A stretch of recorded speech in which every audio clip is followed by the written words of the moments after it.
సరే ఇక్కడున్న ఓన్లీ గ్రీన్స్‌తో ఈ ఫుడ్‌తోనే డయాబెటిస్ క్యూర్ అయిపోతుంది అంటున్నారు. హ్మ్. అంటే పర్మనెంట్‌గా. నార్మల్‌గా ఎంత మెడిసిన్ తీసుకున్నా క్యూర్ అవ్వంది. దీంతో ఎలా క్యూర్ అవుతుందంటారు? దీనితోటంటే అదే గదా! ఇప్పుడు జబ్బులు ఎక్కడి నుంచి వస్తున్నాయంటే మరి డాక్టర్లు గూడా చెప్తారు గదా! లైఫ్ హ్మ్. స్టైల్ మార్చుకోండి.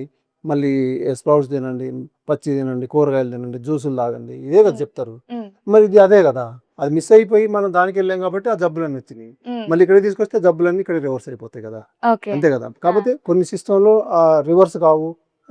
ఒకసారి వస్తే పోవు ఇట్లాంటివి ఉంటాయి గదా! కానీ హ్మ్. ఇక్కడ అది గాదు. హ్మ్. కంపల్సరీ రివర్స్ అయితాయి. 80, 90% రివర్స్ అయిపోతాయి. ఓకే. కొంతమందికి ఎక్కువ టైం మీ ఇచ్చిన కోర్సు టైం కన్నా, డ్యూరేషన్ కన్నా ఇంకెక్కువ టైం పడతది. ఓకే. అంతేగాని తగ్గకుండా ఉండే సమస్య లేదిక. హ్మ్. అట్లా. అంటే ఓన్లీ ఫుడ్ తింటే సరిపోతుందా? దీంతో పాటు ఏమైనా ఎక్సర్‌సైజ్ కానీ, ఇంకేమైనా మెయింటెనెన్స్ చేయాల్సుంటుందా?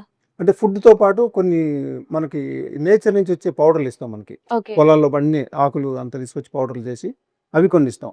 కొంతమందికి షుగర్ ఉన్నోళ్ళకి ముఖ్యంగా. హ్మ్. షుగర్ ఉన్నోళ్ళకి మాత్రం ఇవి, అవి అన్నీ కలిపి కాంబినేషన్‌తోని ఇస్తాం. హ్మ్. అంటే ఫాస్ట్ రిజల్ట్ వచ్చిద్ది. హ్మ్. మనకి పర్మనెంట్ రిజల్ట్ కూడా తెలిసిద్ది మనకి వాళ్ళకి. ఓహ్! హ్మ్. ఏమి వాడుతున్నాం? హ్మ్. ఎట్లాంటివి మళ్ళీ వాడాలి?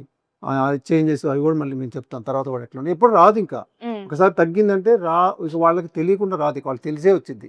అంటే ఎక్కడ తప్పు అంటే చేస్తున్నాం మళ్ళీ ఏమన్నా బ్యాడ్ ఫుడ్ తీసుకుంటే దాని తీసుకుంటే ద్వారా వచ్చిద్దని హ్మ్. చెప్పిద్ది. హ్మ్. ఇప్పుడు ఎవరు అవసరం లేదు వాళ్ళకి. నేను హ్మ్. అవసరం లేదు, డాక్టర్లు అవసరం లేదు. వాళ్ళే మంచిగా అన్ని కరెక్ట్‌గా చేసుకునేలాగా ఈ సిస్టమ్ ఉంటది. ఓకే.